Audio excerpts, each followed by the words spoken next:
sama-sama kita mendatangi majelis ilmu tersebut. Mungkin itu sedikit kabar gembira dari kami eh, kepada Ustadz. Tafadhol Maskur Ustadz. Silakan.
Bismillahirrahmanirrahim.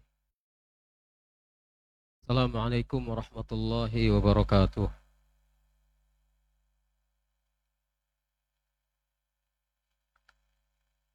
Innal hamdalillah nahmaduhu wa nasta'inuhu wa nastaghfiruh wa na'udzu billahi min shururi anfusina wa min sayyiati a'malina. May yahdihillahu fala mudilla lahu wa may yudlil fala hadiya lahu. Asyhadu an la ilaha illallah wahdahu la syarika lah wa asyhadu anna Muhammadan abduhu wa rasuluh.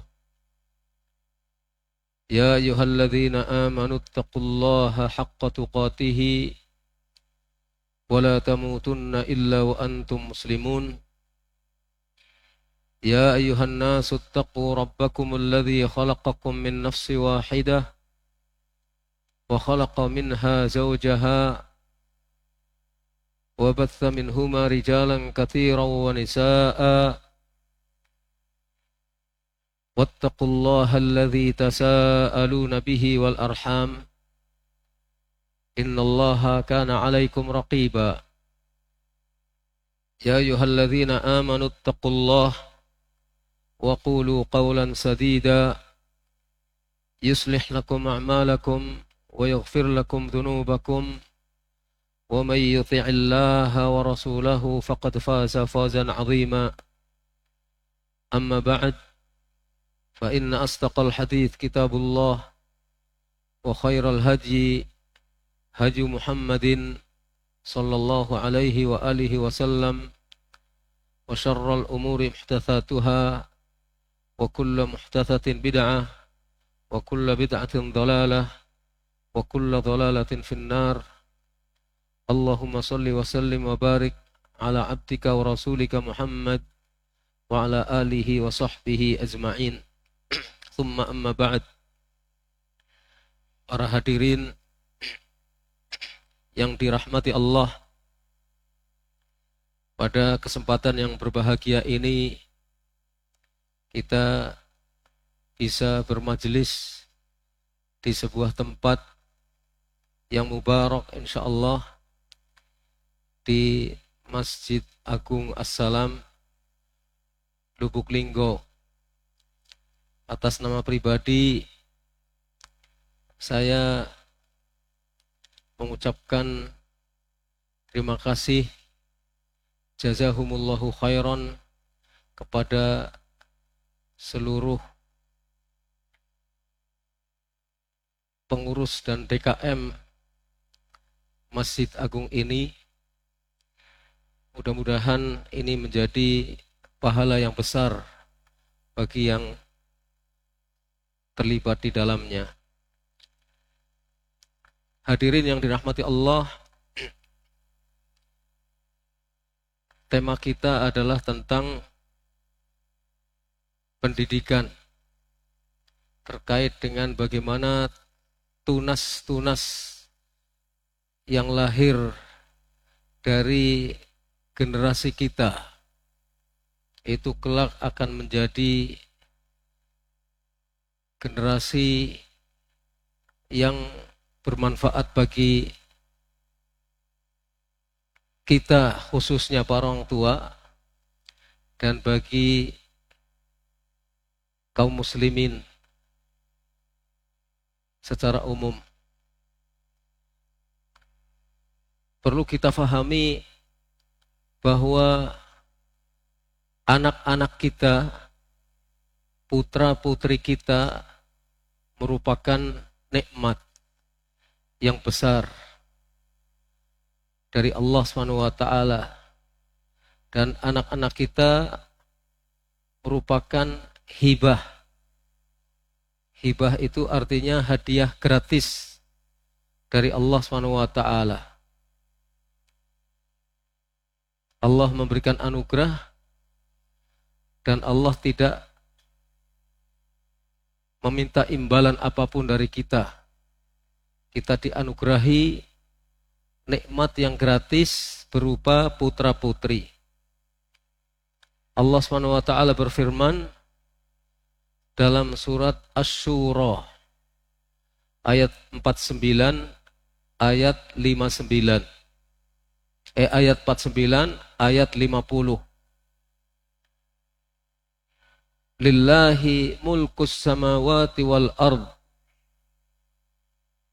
Yakhluqu ma yasha' yahabu liman yasha'u inathan wa yahabu liman yasha'u adh-dhukur aw yuzawwijuhum dhukranan wa inatha wa yaj'alu man yasha'u aqima innahu alimun qadir. Hanya kepunyaan Allah, kekuasaan langit-langit dan bumi. Allah menciptakan apa saja yang Dia kehendaki. Allah memberikan hibah, memberikan anugerah kepada siapa saja yang dikehendaki, anak-anak perempuan. Dan Allah menghendaki kepada Allah menghadiahi, menghibahi siapa saja yang dikehendaki anak-anak laki-laki. Atau Allah memberikan anugerah anak-anak laki-laki dan perempuan. Jadi ada orang tua yang oleh Allah dikehendaki mendapat karunia anak-anak perempuan. Ada yang Allah kehendaki mendapat karunia, ada yang Allah anugerahi anak-anak laki-laki dan perempuan.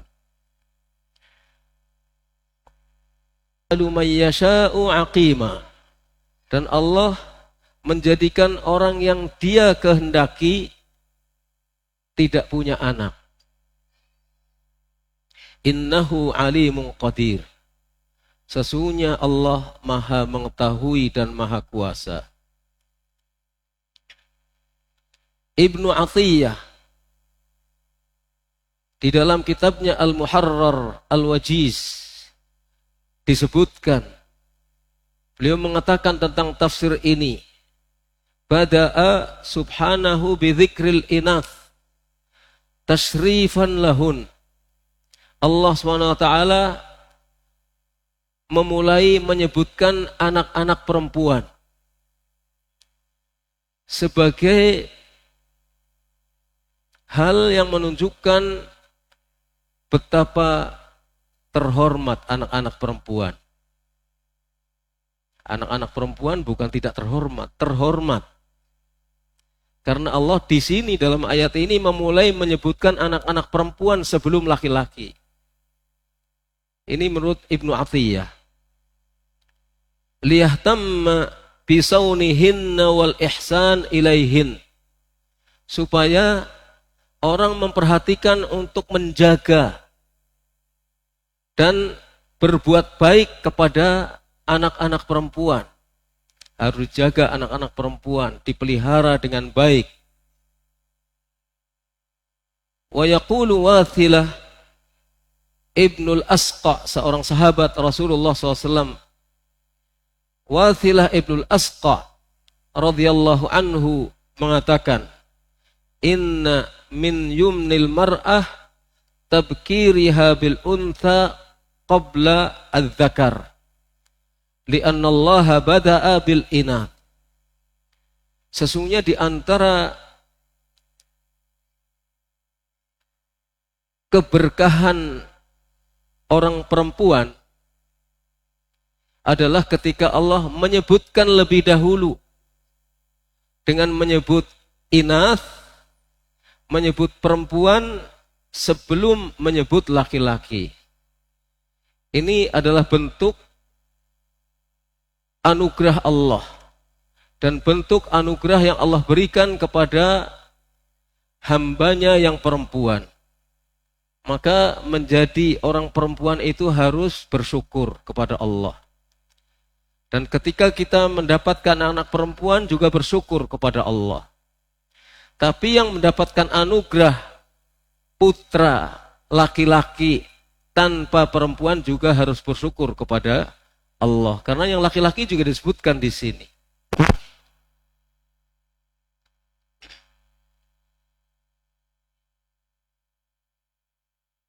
Ada yang mengatakan bahwa manusia itu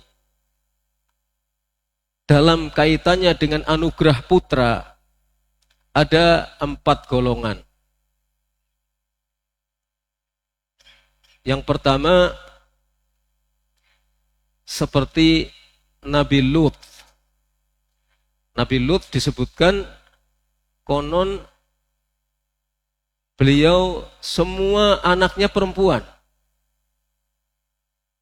Nabi Lut semua anaknya perempuan.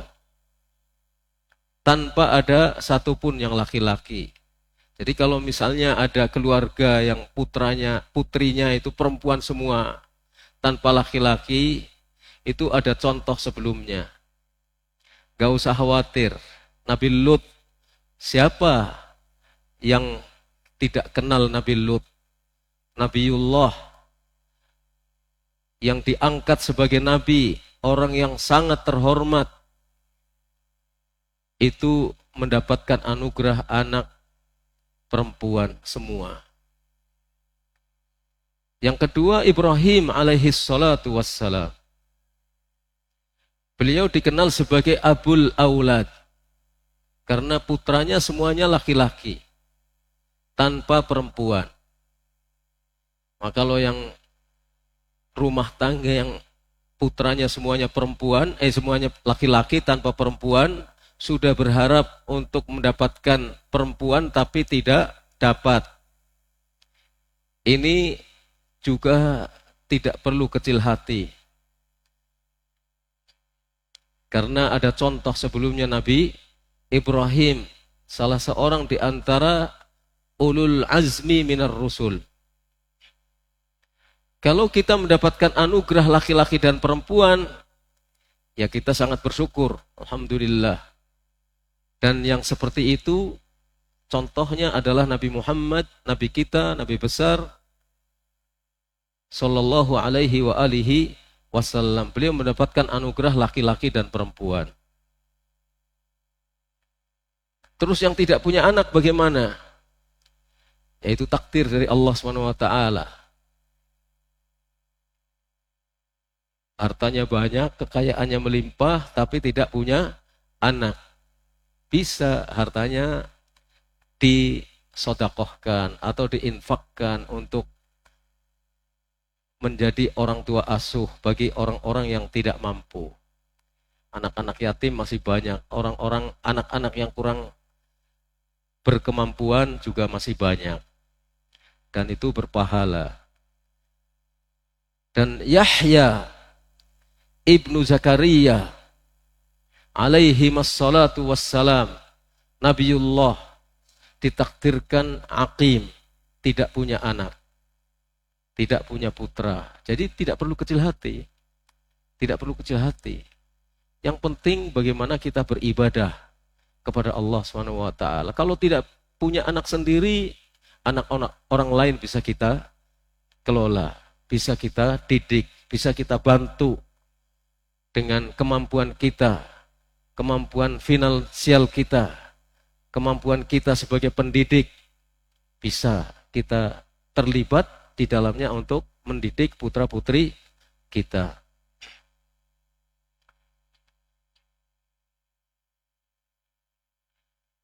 Kaum muslimin yang dirahmati Allah Subhanahu wa taala. Jadi anak-anak yang kita peroleh itu merupakan anugerah, merupakan nikmat yang sangat besar. Dan anak-anak kita itu adalah zinah.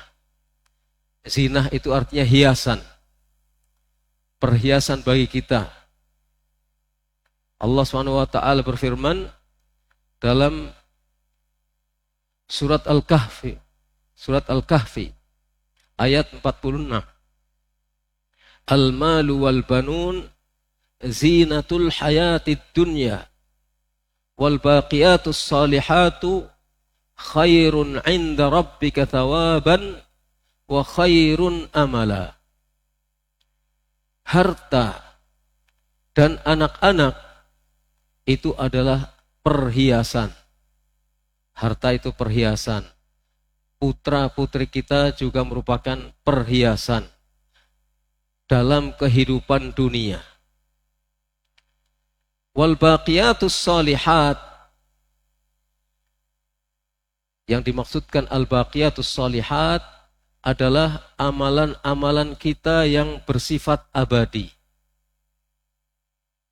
Amalan-amalan kita yang bersifat abadi. Apa? Di antaranya adalah zikrullah. Ya, jadi ada harta yang mungkin tidak abadi. Tapi ada yang abadi. Yang itu adalah amalan-amalan soleh kita. Di antaranya adalah zikrullah. Maka kita jangan bosan untuk zikrullah. Karena ini tabungan yang akan abadi. Khairun, hal-hal yang bersifat abadi, yang soleh itu lebih baik 'inda rabbika, di sisi Rabbmu, thawaban, pahalanya, lebih baik pahalanya. Wa khairun amala, dan sebaik-baik apa yang diangan-angankan. Kalau kita punya angan-angan, jangan punya angan-angan punya mobil 1000. Jangan punya angan-angan punya perusahaan 500.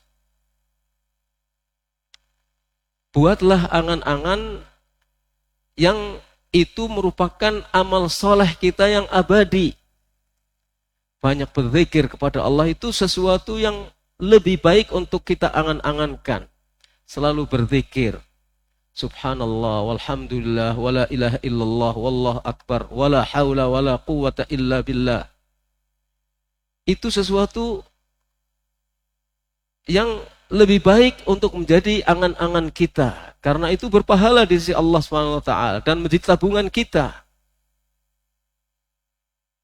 Lah itu dalam ayat ini dijelaskan bahwa anak-anak kita, putra-putri kita merupakan zinah, perhiasan bagi kita. Artinya apa? Artinya pertahankan itu sebagai perhiasan dan jangan menjadi bencana bagi kita. Harta dan anak-anak kita jangan jadikan menjadi bencana bagi kita. Tetap perhatikan sebagai hiasan. Tapi itu adalah perhiasan kehidupan dunia.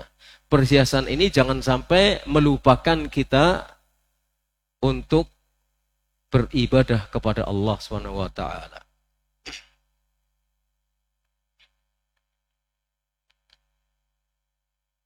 Yang kedua, anak-anak itu juga merupakan fitnah. Artinya ujian bagi kita. Sabarkah kita atau tidak sabar? Sabar atau tidak sabar kita akan menjadi ujian. Allah Ta'ala berfirman, di antaranya di dalam surat At-Taghabun ayat 15, dan ayat yang senada dengan ini ada di beberapa tempat. Innama amwalukum wa auladukum fitnah wallahu indahu ajrun azim. Ini yang terdapat dalam surat At-Taghabun ayat 15. Tidak lain, harta-harta kamu dan anak-anak kamu itu fitnah. Fitnah itu artinya ujian, cobaan. Kalau kita diuji, kita akan menempuh ujian itu dengan mulus, akhirnya lulus atau gagal. Nah, itu ujian bagi kita. Dan Allah di sisinya ada pahala yang agung. Suatu saat, kana Nabi SAW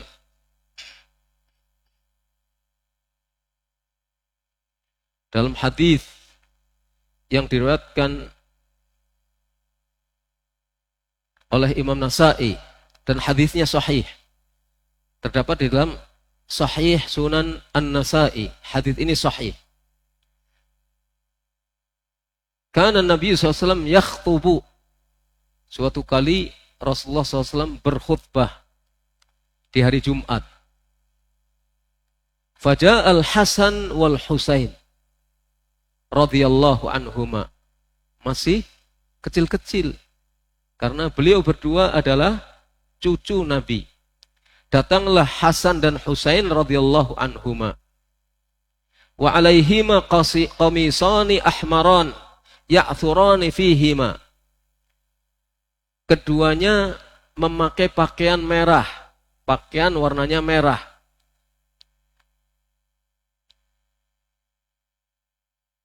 Keduanya terjatuh karena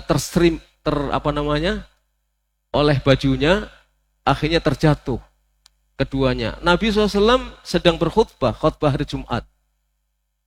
Fazanzalan Nabi SAW faqata'a kalamahu. Lalu Nabi SAW turun dari mimbar ketika melihat dua orang cucunya jatuh. Anak-anak lari-lari. Ingin mendekat kepada Nabi SAW, terjatuh. Lalu beliau memutus khutbahnya. Terjeda khutbahnya. Lalu Nabi SAW membawa Al-Hasan dan Al-Husain ke atas mimbar. Setelah itu, setelah menolong Hasan dan Husain, Nabi meneruskan khutbahnya. Thumma qala, kemudian beliau bersabda, Sadaqallah, memang benar Allah maha benar. Ketika Allah berfirman, innama amwalukum wa auladukum fitnah. Tidak lain, harta-hartamu dan anak-anakmu itu adalah fitnah. Ini ujian. Kalau itu bukan Nabi, mungkin akan marah. Lagi khutbah, anaknya atau cucunya datang, dalam hatinya, ini ibunya lagi ngapain? Kok enggak dirawat anak-anaknya? Sampai ke sini jatuh, ganggu orang khutbah. Itu kalau bukan Nabi. Tapi beliau Nabi. Ini memang fitnah, ini ujian. Gimana menanggapi ujian ini? Marah, sabar, atau bagaimana? Ra'aitu hadaini ya'thuran fi qamisihima.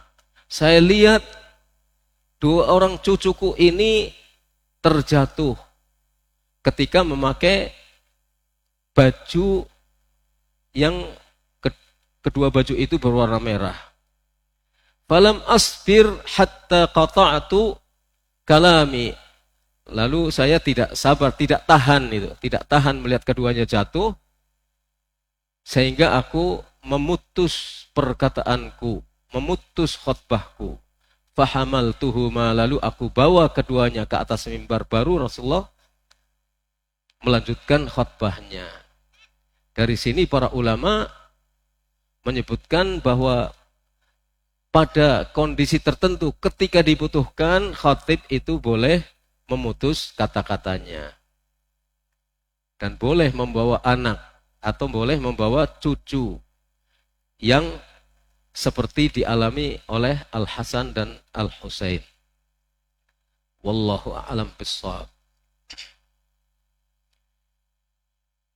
Di sini juga menjelaskan betapa sifat kasih sayang Rasulullah SAW kepada Al-Hasan dan Al-Husain, putra dari Ali bin Abi Thalib dengan putrinya Fatimah bintu Rasulullah SAW.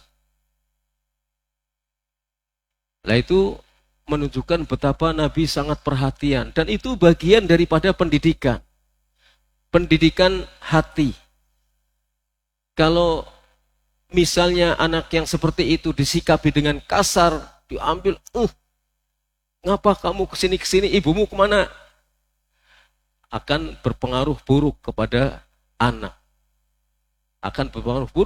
Tapi Nabi dengan lemah lembut membawa keduanya ke atas mimbar, kemudian beliau baru melanjutkan khutbahnya. Luar biasa perhatian Rasulullah SAW. Tidak membedakan antara yang tua dan yang kecil. Hatta anak-anak. Padahal beliau Nabi. Kedudukannya sangat tinggi. Tapi tetap memperhatikan anak-anak. Anak kecil. Jadi kalau kita punya anak, jangan merasa minder ketika kita berhubungan dengan orang lain. Itu anak kita. Itu adalah tabungan kita. Itu adalah zinah, perhiasan bagi kita yang harus kita pelihara supaya perhiasan ini menjadi ibadah kepada Allah SWT. Dan kita tetap mempunyai kepedulian untuk mendidik, dari pendidikan maknawi hati sampai kepada pendidikan yang diperlukan dalam kehidupannya di dunia. Itu sangat penting. Jadi bagaimana sikap orang tua menyikapi putra-putrinya itu sangat penting. Sangat berpengaruh besar bagi anak-anak kita. Ketika orang tua tidak perhatian kepada putra-putrinya, dan putra-putrinya merasa tidak diperhatikan oleh orang tuanya, ya jangan salahkan ketika anak-anak kita itu mencari lingkungan baru yang tidak sesuai dengan keinginan kita. Karena kita kurang perhatian, terlalu sibuk ngajar. Mungkin ada yang ustadz, ada yang guru, terlalu sibuk ngajar.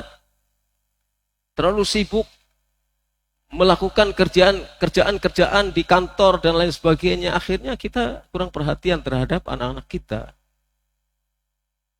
Nah, itu dasar yang semacam itu harus kita tumbuhkan ke dalam diri kita supaya hubungan kita dengan anak-anak kita itu dekat. Hati ke hati itu terasa hangat.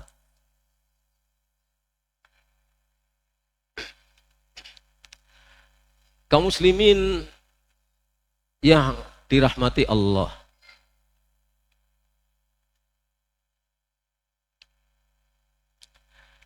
Oleh karena itu menjadi kewajiban kita untuk kita mengelola amanah yang besar ini. Putra itu adalah anugerah dan sekaligus sebagai amanah besar dari Allah Subhanahu wa ta'ala. Allah mengingatkan kita dalam surat Al-Mu'minun ayat-ayat yang pertama, walladzina hum li amanatihim wa ahdihim ra'un. Orang-orang mukmin itu adalah orang-orang yang menjaga amanah-amanah mereka dan menjaga janji-janji mereka. Di antara amanah itu adalah amanah putra dan putri. Ini amanah besar, ini titipan ilahi. Bukan mutlak milik kita, tapi itu adalah anugerah yang dititipkan oleh Allah kepada kita. Betapapun kita menginginkan, kalau Allah tidak menghendaki tidak akan terjadi. Sekarang sudah terjadi, kita punya anak. Kita perhatikan, amanah besar yang harus kita kelola dengan baik. Dan ketika kita punya perhatian besar untuk mendidik putra-putri kita, itu faedahnya akan besar. Kita semuanya ingin agar anak-anak kita menjadi soleh dan solihah. Apa ada orang tua yang menginginkan putra dan putrinya tidak menjadi soleh? Semua orang pasti menginginkan putra dan putrinya soleh atau solihah, atau solih dan solihah. Kita pernah, saya dari Jawa, pernah mendengar cerita-cerita orang-orang yang sudah terlanjur tua, berumur, dan sudah terlanjur tidak beribadah kepada Allah SWT. Kehidupannya tidak teratur, dunianya tidak dapat, akhiratnya tidak dapat, tidak beribadah, tidak sholat, tidak apa, dan seterusnya. Tapi fitrah itu ada. Udahlah, yang seperti ini biar saya saja, anak saya jangan. Kan begitu, hatta orang yang seperti itu menginginkan anaknya menjadi soleh dan solihah. Jadi setiap kita pasti menginginkan putra-putrinya menjadi soleh dan solihah. Faidahnya apa? Faidah dari putra dan putri yang soleh dan solihah, seperti sabda Nabi SAW dalam riwayat Muslim, "Idza matal insan inqata'a anhu amaluhu illa min thalathatin." Kalau seorang manusia meninggal dunia, terputus darinya pahala amalnya, sudah selesai. Ketika seseorang meninggal dunia, seluruh amalnya, pahalanya terputus. Nggak punya amal dia. Untuk beramal tidak ada lagi. Terputus amalnya. Kecuali 3 hal. 3 hal ini yang tidak akan putus. Illa min shadaqatin jariyah. Yang pertama, kecuali sedekah jariyah yang pahalanya terus mengalir, au ilmin yuntafa'u bihi, atau ilmu yang bermanfaat. Maka kalau kita punya ilmu, ilmu itu kita tularkan, akhirnya orang berilmu dan mengamalkan ilmunya, kita mendapatkan pahalanya. Itu ilmu yang bermanfaat. Kita punya murid 10. 10 orang itu belajar dari kita, akhirnya faham ilmu. Kemudian mengamalkan ilmunya. 10 kali pahala. 10 kali lipat pahala. Muridnya punya murid lagi. Masing-masing 10, akhirnya 100. Kita mendapatkan pahalanya. 100 ini masing-masing punya murid 10-10, akhirnya menjadi berapa itu? Kita dapat pahalanya terus. Itu ilmun yuntafa'u bihi, ilmu yang bermanfaat. Harus banyak ilmu yang bermanfaat? Enggak harus. Hatta punya 1 ilmu ditularkan kepada orang lain, 1 saja berpahala. Kalau ini kali berapa tahun, meskipun kita sudah meninggal dunia, kan kita tinggal mendulang pahala ongkang-ongkang.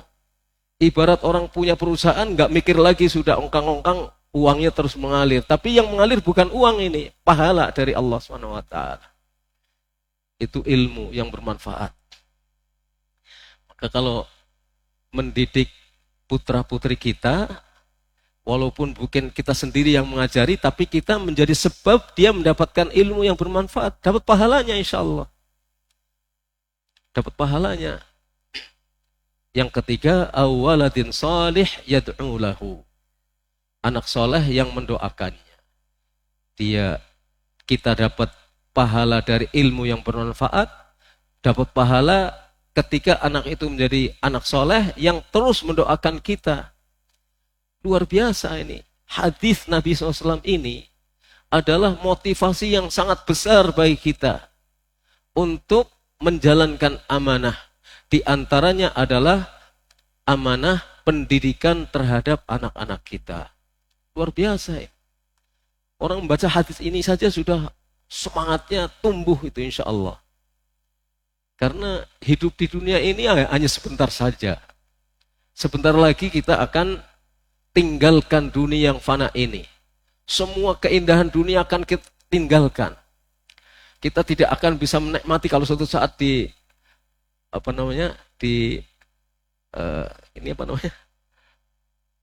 Lubuk Linggau ini ada jalan tol, atau bahkan suatu saat akan ada bisa mobil terbang sehingga dari sini ke mana itu bisa ditempuh dalam beberapa saat. Tapi semuanya akan kita tinggalkan. Tinggal kita bisa menikmati hasil amal kita di dunia ini ketika kita di alam kubur, kemudian nanti di akhirat atau tidak, tergantung dari apa yang kita lakukan sekarang.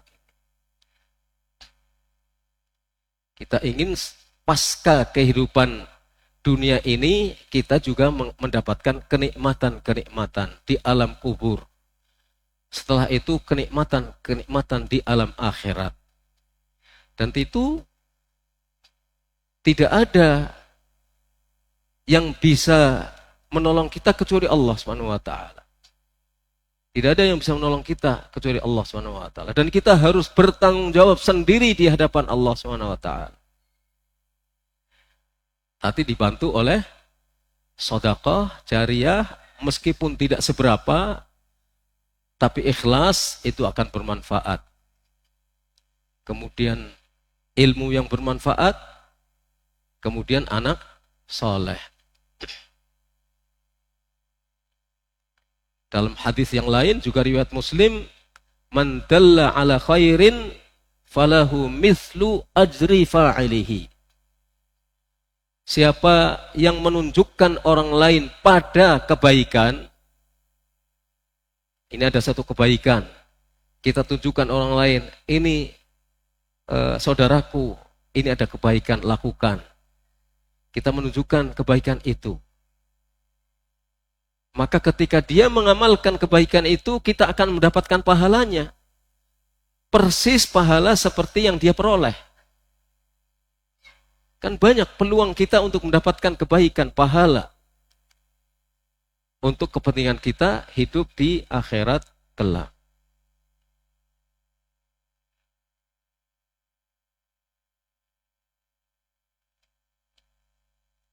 Itu diantara faedah amal soleh. Maka menjadi kewajiban kita untuk mendidik putra putri kita menjadi orang-orang yang soleh dan solihah. Kita diingatkan oleh Allah SWT, diseru, dipanggil oleh Allah. Dalam surat At-Tahrim ayat 6, ya ayyuhalladzina amanu qu anfusakum wa ahlikum nara. Qu anfusakum wa ahlikum nara wa quduhan nasu wal hijarah. 'Alaiha malaikatun ghilazun shidad la ya'sunallaha ma amarahum wa yaf'aluna ma yu'marun. Wahai orang-orang yang beriman, qu, jaga, anfusakum, diri-diri kamu, jaga diri-diri kamu, wa ahlikum, dan jaga keluargamu, nara, dari azab neraka. Jaga dirimu dan jaga keluargamu dari azab neraka. Yang bahan bakar neraka itu adalah manusia dan batu. Bahan bakarnya api neraka itu manusia dan batu. 'Alaiha, pada neraka itu ada malaikat-malaikat yang ghiladun syidad, kasar dan bengis.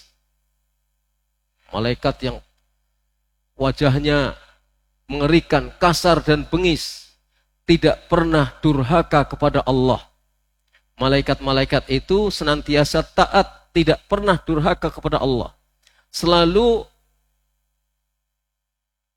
melaksanakan apa yang diperintahkan oleh Allah kepada mereka. Apapun perintah Allah akan dilaksanakan oleh mereka. Al-Imam At-Tabari rahimahullah dalam menafsirkan ayat ini mengatakan, qu anfusakum allimu ba'dukum ba'dhan ma taquna bihi man tu'allimunahu an-nar wa tadfa'unaha anhu.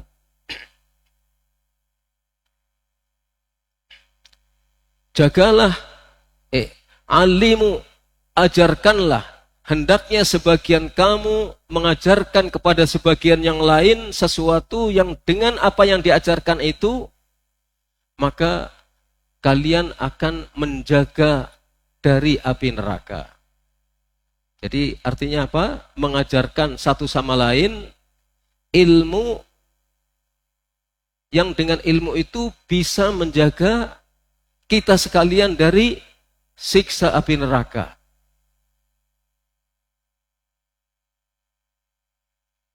Wa'malu bi ta'atillah, dan laksanakan ketaatan kepada Allah. Itu arti qu anfusakum. Jadi kita harus saling ingat mengingatkan menuju sesuatu yang menjadikan diri kita selamat dari ancaman api neraka. Dan ini perintah. Perintah yang menunjukkan wajib qu anfusakum. Jadi kita wajib menjaga diri kita dari siksa api neraka. Kalau kita ingin selamat, bukan berleha-leha kita. Nanti minta saja kepada Allah. Tapi kalau kita tidak bekerja, tidak berusaha, bagaimana Allah akan menyelamatkan kita? Allah akan menyelamatkan kita kalau kita mau selamat. Makanya Imam Bukhari meriwayatkan bahwa Rasulullah SAW bersabda, kullu ummati yadkhulul jannah. Setiap umatku itu pasti masuk surga. Semua umatku akan masuk surga. Illa man aba, kecuali yang enggak mau. Kalau enggak mau, semuanya akan masuk neraka kecuali yang tidak mau, yang menolak untuk masuk surga. Kata para sahabat, lu apa ada yang menolak untuk masuk surga? Faman aba ya Rasulullah, siapa yang menolak untuk masuk surga? Kata Rasulullah, man ata'ani dakhalal jannah wa man asani dakhalan nar. Siapa yang taat kepadaku, dia masuk surga. Dan siapa yang maksiat, yang durhaka kepadaku, dia masuk neraka. Dia menolak untuk masuk surga. Jadi penolakannya itu dalam bentuk tidak taat kepada Rasulullah SAW. Jadi kita wajib untuk menjaga diri kita dari api neraka.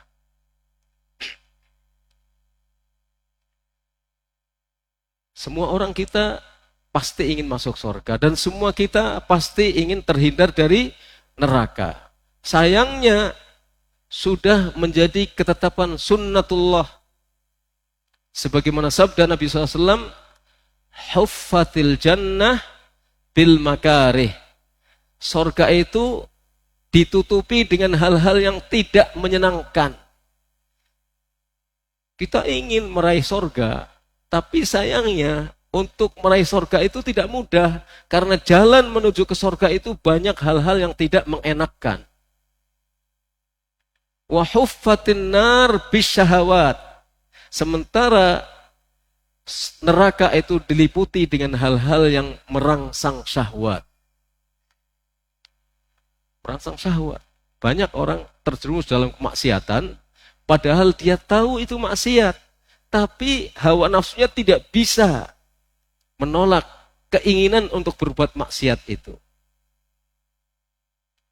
Nah, jadi ada jalan untuk menuju surga. Dan ada jalan untuk menghindar dari neraka. Dan semuanya diberitahukan oleh Rasulullah SAW. Ini jalan menuju surga, tempuh. Ini jalan menuju neraka, hindari. Semua jalan dan semua sebab menuju jalan itu ditunjukkan oleh Rasulullah SAW. Karena Nabi itu sangat kasih sayang kepada umatnya. Harisun alaikum bil mu'minina ra'ufur rahim. Nabi itu sangat haris, sangat bersemangat agar umatnya itu beriman, agar umatnya masuk surga. Bil mu'minina ra'ufur rahim. Terhadap kaum mukminin, Nabi itu ra'uf, sangat santun dan sangat kasih sayang. Itu Nabi kita Muhammad SAW. Mempunyai Nabi yang seperti itu, harus bangga kita. Harus bersyukur kepada Allah SWT. Nabi kita sangat perhatian kepada kita. Yang diperhatikan oleh Nabi bukan orang-orang yang hidup sezaman dengan Nabi. Bahkan kita sampai akhir zaman. Itu dulu Nabi berusaha memperhatikannya. Makanya beliau menyampaikan dakwahnya kepada para sahabat untuk kemudian ditularkan kepada seluruh umatnya. Karena beliau diutus oleh Allah untuk seluruh umat manusia. Semenjak beliau diutus sampai hari kiamat. Sampai berakhirnya dunia ini. Makanya bersyukur kita yang tidak lahir di tanah Arab. Mempunyai kesempatan mendapatkan taufik dari Allah untuk mengenal Nabi SAW. Lewat sejarah-sejarah yang tertulis tentang beliau. Bisa mengenal ajaran-ajaran beliau. Bisa belajar sunnah-sunnah beliau. Bersyukur kita kepada Allah SWT. Dan kita mempunyai hak untuk menjadi orang yang digolongkan dalam golongannya ahli sorga. Kita punya hak untuk itu. Punya hak. Bukan hak orang tertentu saja. Bukan haknya orang Arab saja. Bahkan kita punya hak untuk masuk surga. Dan kita punya hak untuk, andai kata masuk surga tanpa hisab, boleh, kita punya hak. Tapi kita usaha. Hak itu kita raih dengan usaha, dengan perjuangan keras. Dan berat, tapi harus sabar. Nanti terdapat kenikmatan di dalam. Itu tafsir qu anfusakum wa ahlikum naro, dan jaga keluargamu dari api neraka. Imam Tabari mengatakan wa'allimu ahlikum minal amali bi ta'atillah ma yaquna bihi anfusahum minan nar. Ajarkan kepada keluargamu amal-amal ketaatan kepada Allah yang dengan amal itu mereka bisa menjaga diri mereka dari api neraka. Lebih tegas lagi, lebih jelas apa yang dikatakan oleh Ali bin Abi Thalib radhiyallahu anhu. Dan perkataan Ali banyak dinukil oleh para ulama tafsir. Di antara Imam Tabari menukil perkataan Ali bin Abi Thalib radhiyallahu anhu. Kata Ali bin Abi Thalib, qu ahlikum naro, jaga diri keluargamu dari api neraka, artinya allimuhum wa addibuhum.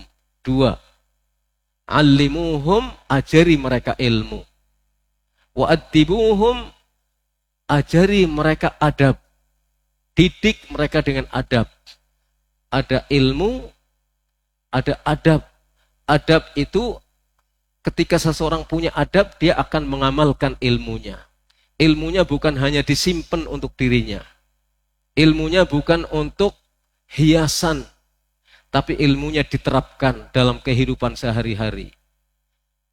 Maka Ali bin Abi Thalib mengatakan, kalau ingin menjaga keluargamu dari api neraka, allimuhum, ajari mereka ilmu. Wa'addibuhum, didik mereka dengan adab, sehingga mengamalkan ilmunya. Ajari, didik. Ajari supaya tahu, didik supaya mengamalkan apa yang sudah dia tahu. Kalau kita bicara alimuhum, ajari mereka, ajarkan ilmu kepada mereka. Ilmu apa kira-kira, Pak? Ilmu agama. Ilmu agama ini yang pokok. Ilmu dunia itu ikut kepada ilmu agama. Ilmu agama dulu, yang paling penting ini. Terutama hal-hal yang orang tidak boleh tidak tahu. Ilmu agama yang orang tidak boleh tidak tahu, harus tahu. Ini harus diajarkan. Ada terkait dengan masalah keyakinan, akidah. Akidah tentang Allah, akidah itu kan banyak ya. Ada akidah tauhid tentang Allah SWT. Ada akidah tentang hari kiamat. Ada akidah tentang takdir. Ada akidah tentang malaikat. Ada akidah tentang para rasul. Ada akidah tentang kitab-kitab Allah. Itu semuanya harus kita pahami dan kita pelajari supaya kita tahu, oh Allah itu adalah Rabb, Tuhan yang menciptakan kita, yang harus kita ibadahi. Oh malaikat, itu adalah utusan-utusan Allah yang masing-masing punya tugasnya sendiri-sendiri. Ada tugas yang kita ketahui, ada tugas yang tidak kita ketahui. Kitab-kitab Allah, di antaranya adalah Al-Quran, dan Al-Quran adalah kitabullah yang terbesar. Kita imani Al-Quran itu. Dan kalau kita ingin benar dalam mengimani Al-Quran, berarti kita harus memahami Al-Quran. Harus paham tentang Al-Quran. Supaya kita benar-benar bisa mengimani Al-Quran. Rasul-Rasul Allah, demikian juga harus kita pelajari Rasul-Rasul Allah. Ada Rasul-Rasul yang kita ketahui, ada Rasul-Rasul yang namanya tidak kita ketahui. Berapa jumlah para nabi? 124.000. Seperti dalam hadis disebutkan. Nabi Allah itu jumlahnya 124 nabi. Rasul 300 sekian. Rasul-Rasul Allah 300 sekian. Tapi yang kita ketahui antara nabi dan rasul itu hanya 25 saja. Itu yang wajib kita ketahui nama-nama dan tugas-tugas mereka, kepada siapa mereka diutus. Selain itu, kita hanya bisa mengimani secara garis besar. Oh, Allah punya nabi banyak sekali. Ratusan ribu. Punya rasul ratusan, banyak. Tugasnya seperti apa? Bukan urusan kita. Tapi kita beriman mereka adalah para rasul dan para nabi yang namanya tidak kita ketahui, tapi kita iman Allah punya nabi dan rasul yang seperti itu jumlahnya. Yang wajib kita ketahui ada 25 orang. Jadi kita ajari ilmu agama. Supaya apa? Supaya anak-anak kita mengerti ilmu agama. Ketika ada firman Allah, ini disebutkan di dalam Sahih Bukhari. Judulnya Kitabul Ilmi. Lalu Imam Bukhari membawakan ayat. Di antara ayat yang disebutkan oleh Imam Al-Bukhari dalam Kitabul Ilmi adalah firman Allah, yarfa'illahu alladhina amanu minkum walladhina utul ilma darajat. Wallahu bima ta'maluna khabir. Sebagai pembuka dari kitab Al-Ilm, beliau membawakan ayat ini. Allah mengangkat derajat orang-orang yang beriman di antara kalian dan orang-orang yang diberi ilmu pengetahuan, Allah angkat beberapa derajat di atas orang lain. Wallahu bima ta'maluna khabir. Allah Maha mengetahui apa yang kamu kerjakan. Terus ayat yang lain yang dibawakan, adalah firman Allah, wa qur rabbi zidni ilma. Khitab kepada Rasulullah. Qul ya Muhammad, katakanlah, ucapkanlah ya Muhammad doa, Rabbi zidni ilma. Ya Allah ya Rabbi, tambahkan kepadaku ilmu. Nabi tidak meminta tambahan ilmu selain ilmu terkait dengan sesuatu yang bisa menyelamatkan manusia dari api neraka dan bisa memasukkan orang ke dalam sorga. Makanya Al-Hafidh Ibnu Hajar Al-Asqalani rahimahullah di dalam syarah Sahih Bukhari, kita tahu semuanya, namanya Fathul Bari. Kata beliau, ayat ini ada yang mengatakan tafsirnya yarfa'illahul mu'min al-alim 'alal mu'min ghairil alim. Allah mengangkat derajat orang mukmin yang berilmu lebih tinggi daripada derajat orang mukmin yang tidak berilmu. Semuanya punya derajat tinggi di hadapan Allah. Selama dia mukmin punya derajat. Tapi orang yang berilmu diangkat derajatnya lebih tinggi daripada orang yang tidak berilmu. Kalau misalnya kita yang sudah terlanjur berusia susah untuk mendapatkan ilmu, tapi tetap wajib kita belajar ilmu. Walaupun tidak harus hafal dalil, tapi kita harus tetap wajib menambah ilmu kita yang bisa menyelamatkan kita masuk surga dan selamat dari siksa api neraka. Wajib menurut kemampuan masing-masing. Tapi janganlah waktu kita dihabiskan untuk urusan dunia saja. Sisakan waktu, jangan sisakan.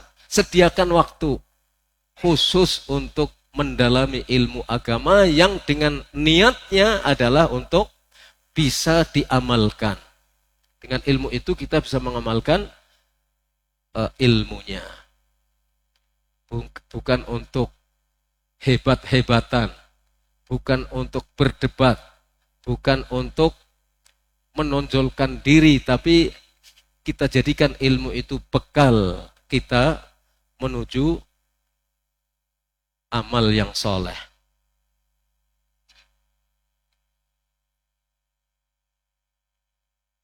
Ketika Allah menyatakan bahwa orang yang berilmu lebih tinggi derajatnya daripada orang yang tidak berilmu, itu mencakup pengertian maknawi, yaitu tinggi derajatnya di dunia. Tinggi derajatnya di dunia. Dan mencakup pengertian derajat yang secara fisik di akhirat. Di dunia maknawi, orang yang berilmi akan dihormati, akan disebut-sebut. Sampai sekarang, padahal sudah ratusan tahun yang lalu, Imam Asy-Syafi'i, apa kata kita? Rahimahullah. Tapi misalnya Faiz meninggal dunia misalnya, jangan-jangan nggak ada yang menyebutkan rahimahullah. Faiz, nama saya maksudnya, bukan Faiz anaknya Bu Faiz. Tapi Imam Syafi'i rahimahullah, Imam Malik rahimahullah, Imam Ahmad rahimahullah, Imam Abu Hanifah rahimahullah. Para imam zaman dahulu, ada sesuatu yang sudah mereka lakukan dan berbekas sampai sekarang dan sampai hari kiamat. Ilmunya bermanfaat. Kalau kita punya anak, walaupun mungkin tidak akan sehebat Imam Syafi'i, paling tidak berpengaruh untuk lingkungannya, untuk masyarakatnya. Sehingga meskipun dia nanti meninggal dunia, disebut-sebut kebaikannya. Dengan berdoa rahimahullah, Allah yarhamuh. Kan itu doa yang luar biasa itu. Ketika di akhirat, akan mendapatkan kedudukan yang nyata secara fisik, yaitu masuk di dalam sorga di bangunan yang tinggi. Karena sorga itu ada beberapa derajat. Orang-orang yang berilmu akan di sorga yang derajatnya lebih tinggi daripada orang-orang yang tidak berilmu. Apa kita tidak ingin anak kita itu seperti itu? Ketika anak kita mendapatkan derajat yang tinggi di sorga, kita akan terbawa oleh anak-anak kita. Kan subhanallah, itu luar biasa. Suatu saat, ini juga kisah disebutkan dalam Fathul Bari oleh Al-Hafidh Ibnu Hajar Al-Asqalani rahimahullah. Kita sebut rahimahullah. Al-Hafidh Ibnu Hajar rahimahullah. Dikisahkan, beliau membawa cerita An-Nafi' ibni Abdul Harith Al-Khuza'i. Dan ini juga terdapat dalam Sahih Muslim. Dari Nafi' ibnu Abdul Harith Al-Khuza'i. Beliau adalah petugas yang dipasang oleh Umar ibn Khattab ketika beliau menjadi khalifah, dipasang menjadi penanggung jawab Mekah. Jadi semacam wali kota Mekah. Ditugaskan oleh Umar. Suatu saat ada uzur, beliau keluar. Ketika keluar dari Mekah untuk satu urusan, bertemu dengan Umar di jalan. Namanya Usfan, di luar kota Mekah. Kemudian Umar bertanya kepada Nafi' Al-Khuza'i, "Ya Nafi', kamu tinggalkan Mekah. Kamu serahkan kepada siapa untuk ngurusi pemerintahan di Mekah?" Kata Nafi', "Istakhlaftu ibna Abza maulan lana." Saya serahkan untuk ngurusi pemerintahan di kota Mekah kepada seseorang namanya Ibnu Abza. Seorang bekas budak bagi kami. Bekas budak kami. Bekas budak. Sudah dimerdekakan. Tapi kan statusnya tetap sebagai bekas budak. Secara status di dunia itu nggak punya status. Di dunia ini secara status nggak punya status. Tapi diangkat menjadi wakil untuk mengurusi urusan pemerintahan Mekah oleh Nafi', wali kota Mekah. Umar bertanya, "Istakhlafta maula?" Loh, seorang budak bekas, seorang bekas budak. Kamu serai tugas untuk ngurusi urusan pemerintahan seperti ini. Gimana itu?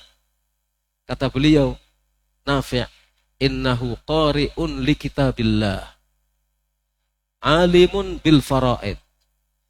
Bukan sembarangan ya Amirul Mukminin.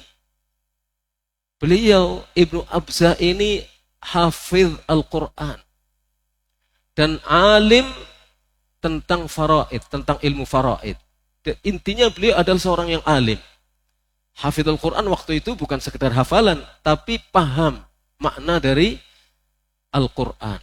Dan beliau seorang alim dalam bidang ilmu faraid. Kan sembarangan. Jarang loh ada orang yang paham ilmu faraid sekarang ini. Jarang sekali. Dan beliau paham ilmu faraid. Faqala Umar, maka Umar ibn Khattab radhiyallahu anhu mengatakan, "Ama inna nabiyakum qad qal." Ketahuilah benar bahwa nabimu telah bersabda, "Innallaha yarfa'u bihadzal kitab aqwaman wa yadha'u bihi akharin." Sesungguhnya Allah mengangkat sebagian orang dengan kitabullah ini, mengangkat derajat sebagian orang dengan kitabullah ini. Tapi sebagian yang lain Allah turunkan derajatnya, hinakan, rendahkan kedudukannya dengan Al-Quran ini. Ada orang yang hafal Al-Quran, faham isinya, mengamalkannya, diangkat derajatnya oleh Allah. Tidak peduli siapa dia. Karena inna akramakum indallahi Atqakum, orang yang paling mulia di antara kamu di sisi Allah adalah orang yang paling bertakwa. Sementara sebagian yang lain direndahkan kedudukannya dengan Al-Quran ini. Karena apa? Karena tidak peduli dengan Al-Quran. Tidak memperhatikan isi dan pelajaran Al-Quran. Tidak mengamalkan Al-Quran, akhirnya direndahkan.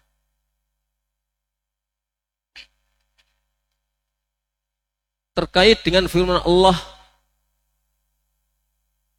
yang berbunyi narfa'u darajatin man nasha.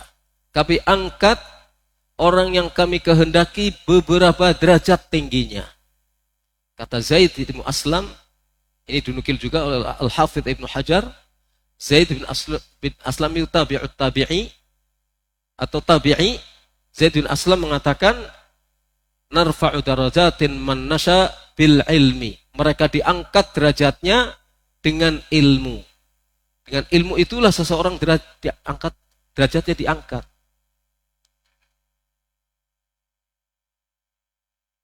Begitu juga Rabbi zidni ilma. Nabi memohon kepada Allah, ya Allah tambahkan kepadaku ilmu. Wal murad bil ilmi, yang dimaksudkan dengan ilmu di sini adalah satu, al-ilmu syar'i alladhi yufidu ma'rifata ma yajib 'alal mukallaf min amri dinihi fi ibadatihi wa muamalatihi. Ini masih perkataan Ibnu Hajar. Yang dimaksudkan dengan ilmu di sini satu, al-ilmu syar'i, ilmu agama, ilmu tentang hukum-hukum syariat yang bisa memberikan faedah kepada seseorang untuk mengetahui apa yang wajib dia lakukan terkait dengan urusan agamanya.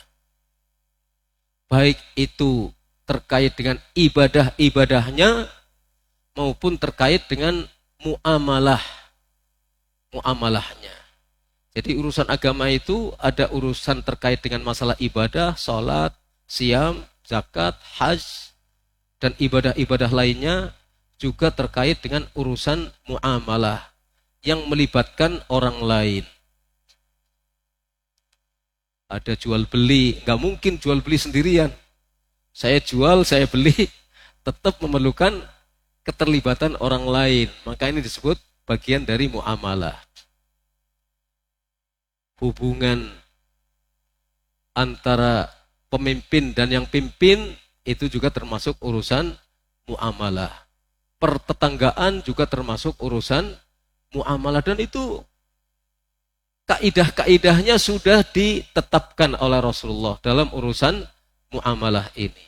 Jadi ilmu tentang ini yang dimaksudkan dengan ayat-ayat yang tadi sudah dikemukakan di muka. Ketika ada ayat hadis menyebutkan terpujinya ilmu dan diangkatnya derajat seseorang karena ilmu adalah ilmu agama yang dengannya seseorang bisa tahu apa yang wajib dia lakukan terkait dengan ibadahnya kepada Allah atau terkait muamalah dengan sesama makhluk. Yang kedua, dan ini tidak kalah penting, adalah ilmu tentang Allah. Kita punya Allah. Allah itu Rabb kita, pencipta kita, sesembahan kita. Adalah sangat aneh kalau kita tidak berusaha untuk mengenal Dia lebih jauh dan lebih dalam. Jadi kewajiban kita juga memahami tentang Allah. Kita kaji ilmu yang menyangkut tentang Allah di dalam Al-Quran maupun sunnah Nabi SAW. Jadi Allah namanya siapa, apa saja. Kalau kita perlu memanggil Allah, nama apa yang kita panggil? Kan gak mungkin kan kita memanggil Allah itu dengan sebutan Hai. Kehabisan nama, ya Allah, lama-lama Hai. Ya gak bisa. Harus kita sebutkan namanya. Masa Muslim tidak kenal nama Robnya, nama Tuhannya, nama sesembahannya, harus kenal, harus tahu. Dan nggak bisa hanya dengan rekayasa alam pikiran kita. Harus kita ikuti nama-nama yang Allah sudah sebutkan di dalam kitabnya. Atau nama-nama yang Rasulullah sebutkan dalam hadis-hadisnya yang sahih. Juga kita harus paham sifat-sifat Allah apa. Supaya kita jangan sampai salah melakukan tindakan yang itu menjadikan sifat Allah itu menjadi tidak sesuai.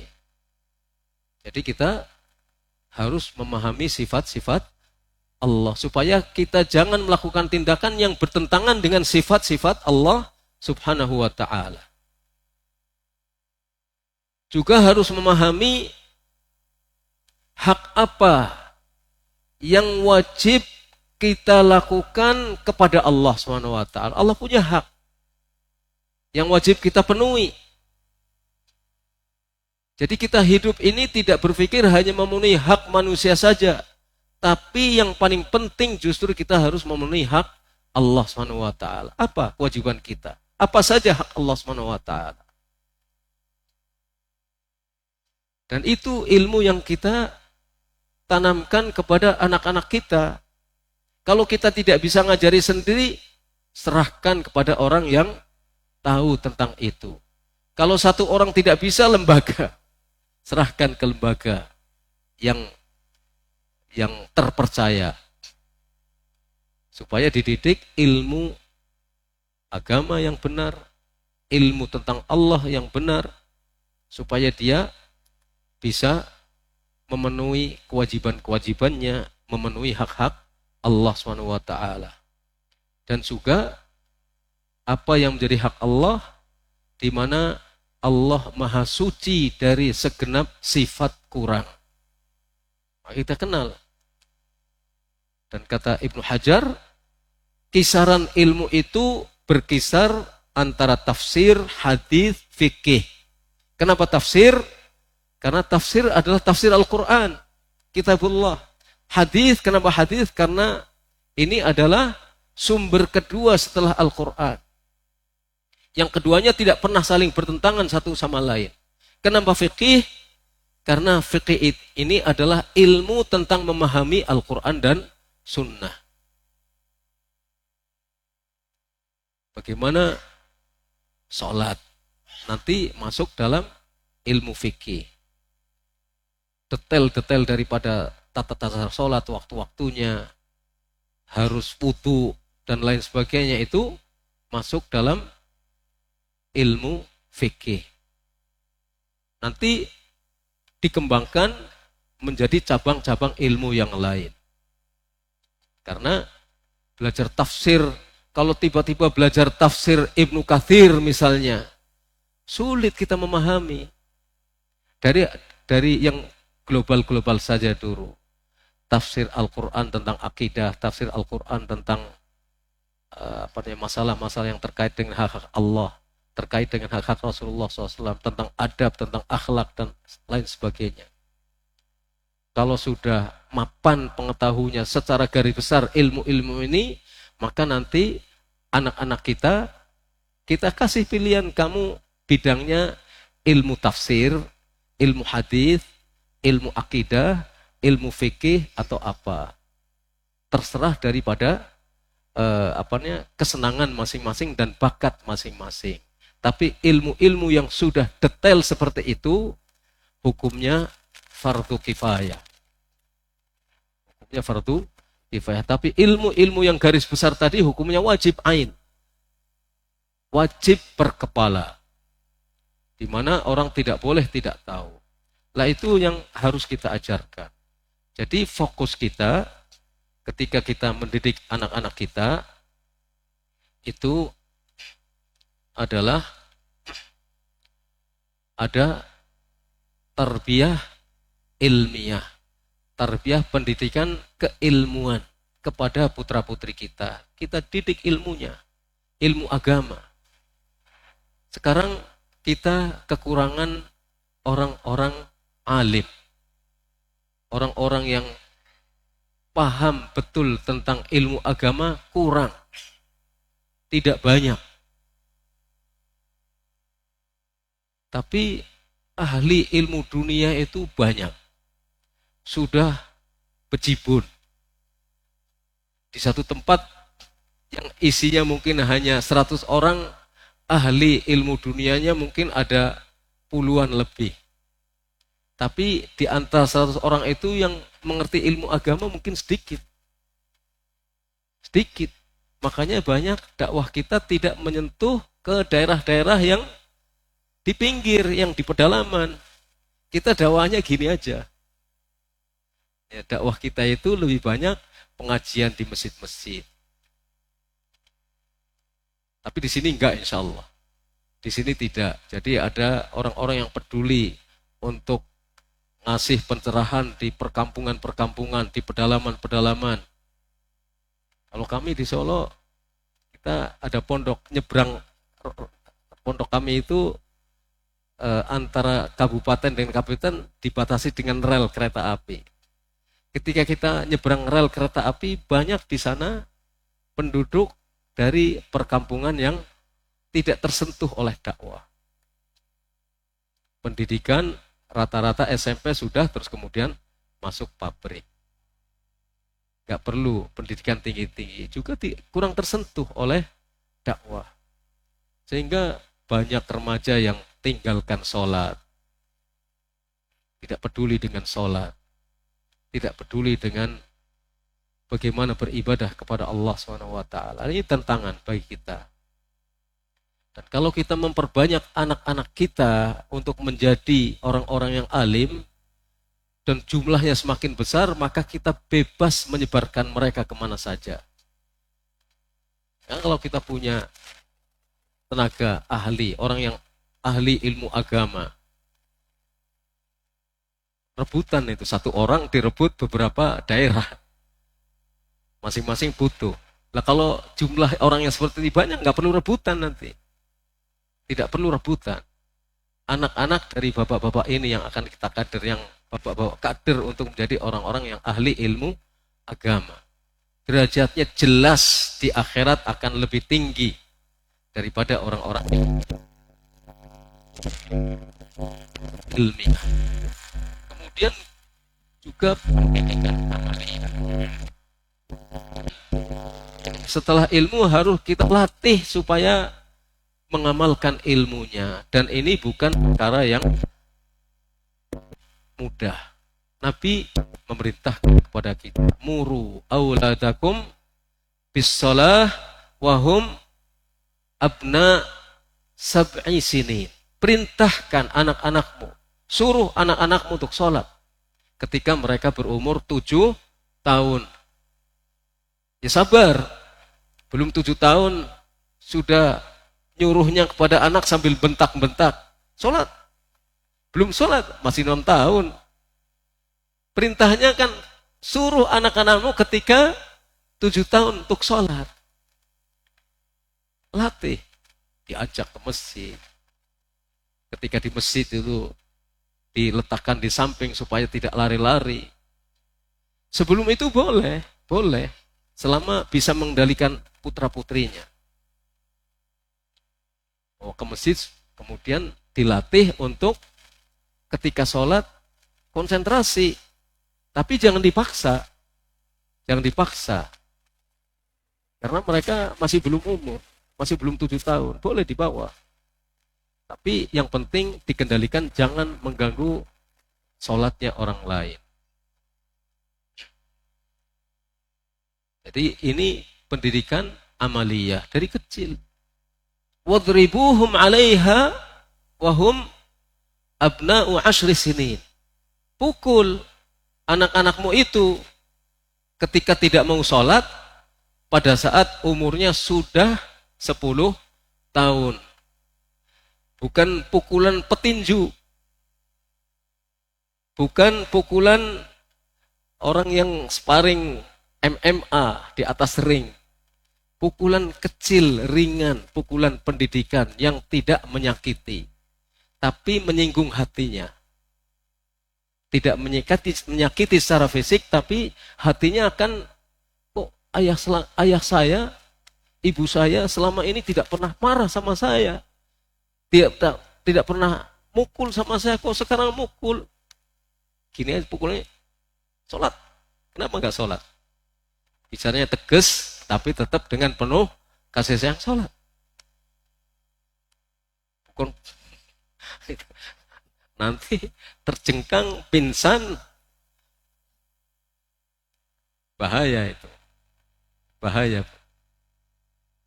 Cacat secara fisik juga secara mental akan mengalami trauma anak kita. Yang lembut saja. Kalau kita selama kita mengelola anak itu jarang marah, kecuali dalam hal-hal yang penting dan tidak pernah mukul. Kecuali dalam ketika sekali dipukul dia akan merasa, kenapa ayah saya mukul saya? Kenapa ibu saya mukul saya? Saya tidak akan mengulangi biar gak dipukul. Tapi kalau kebiasaan kita hari-hari kita tangannya ringan, sedikit itu mandi. Aja suruh mandi saja sampai nyubit, menghitam, membekas di paha atau membekas di, bukan sholat kok, itu masalah mandi. Bapaknya saja kadang mungkin nggak mandi. Masa nyuruh mandi itu sampai marah seperti itu? Nggak perlu. Didik boleh.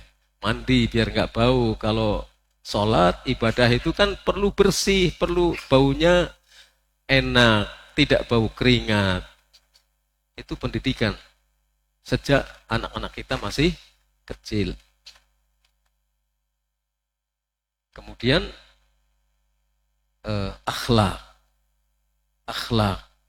bagaimana tutur sapa, kata-kata yang senantiasa kita biasakan anak kita, di samping untuk mengamalkan ilmu, biasakan untuk terus rajin, disiplin belajar ilmu, dan disiplin mengamalkannya juga disiplin bertata krama, beradab sopan santun.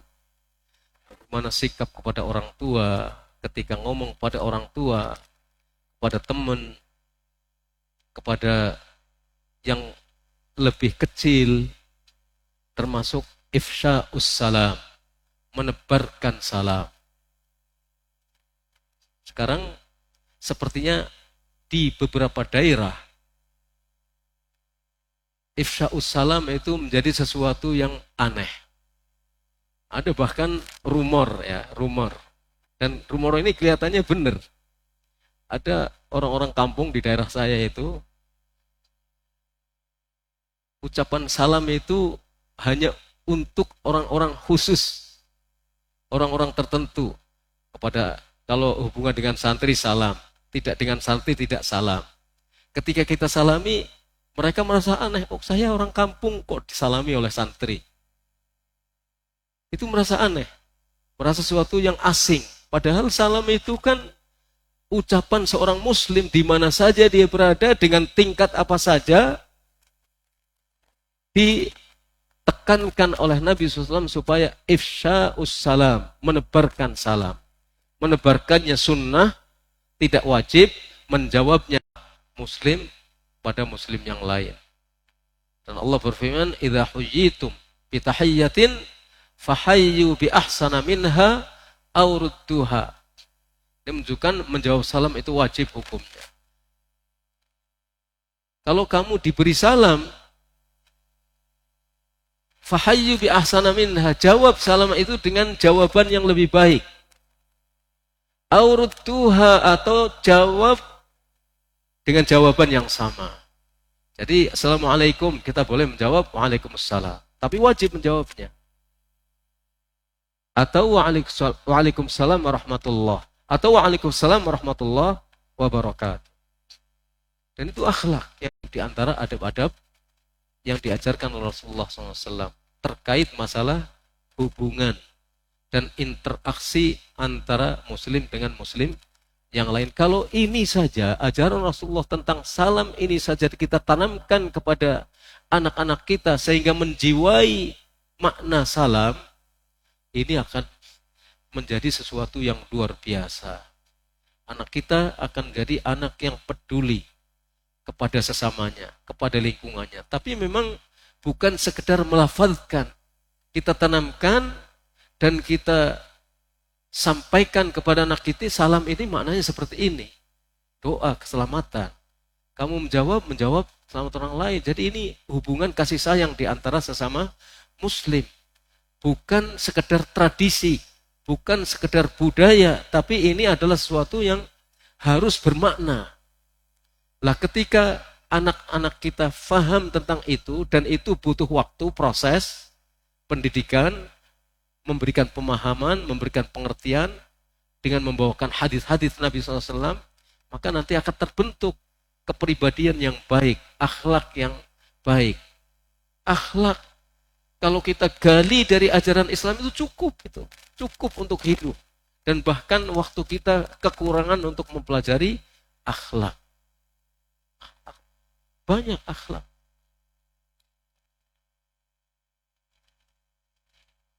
Man kana yu'minu billahi wal yawmil akhir falyaqul khairan aw liyasmut. Itu kan akhlak. Barang siapa yang beriman kepada Allah dan hari akhir, hendaknya dia berkata yang baik atau diam. Sekarang banyak orang tidak tahu ujung pangkalnya ngomong. Akhirnya menimbulkan masalah besar. Menimbulkan persoalan-persoalan di tengah masyarakat. Karena dia tidak tahu berbicara. Ketika tidak tahu berbicara, akhirnya menimbulkan masalah. Mestinya pegang hadis ini, hadis Nabi, falyaqul khairan au liyasmut, dan Rasulullah awali man kana yu'minu billah wal yaumil akhir. Siapa yang beriman kepada Allah dan hari akhir, siapa yang beriman kepada Allah dan hari akhir, falyaqul khairan. Kalau mau berkata, katakanlah yang baik. Kalau tidak bisa berkata baik, diam. Diam saja. Karena diam dalam hal seperti ini adalah ibadah. Dan menunjukkan bahwa dia adalah mukmin, iman kepada Allah dan iman kepada hari akhir. Ketika dia dituntut untuk berbicara dan harus berbicara dan yang dikatakannya itu benar, maka itu adalah kebaikan, menunjukkan bahwa dia adalah seorang mukmin. Ketika kita mendengar berita dan jelas misalnya berita itu benar, tapi meskipun berita itu adalah berita benar, tidak harus kita sampaikan. Apakah setiap berita yang benar kita harus menyampaikannya kepada orang lain? Harus atau tidak, Pak? Gak harus kan kita menyampaikan berita meskipun jelas bahwa berita itu benar. Tapi tidak harus kita menyampaikannya. Yang menyampaikannya biarlah urusan orang yang menyampaikannya. Idza ja'ahum amrun minal amni awil khaufi adza'u bih. Kalau datang suatu perkara tentang masalah keamanan dan tentang masalah yang menakutkan, mereka langsung menyebarluaskannya. Kan gitu. Itu perbuatan yang tercela. Begitu mendengar berita tentang masalah keamanan atau yang menakutkan, langsung diberitakan. Ini tercela. Kata Allah, walau radduhu ilar rasul.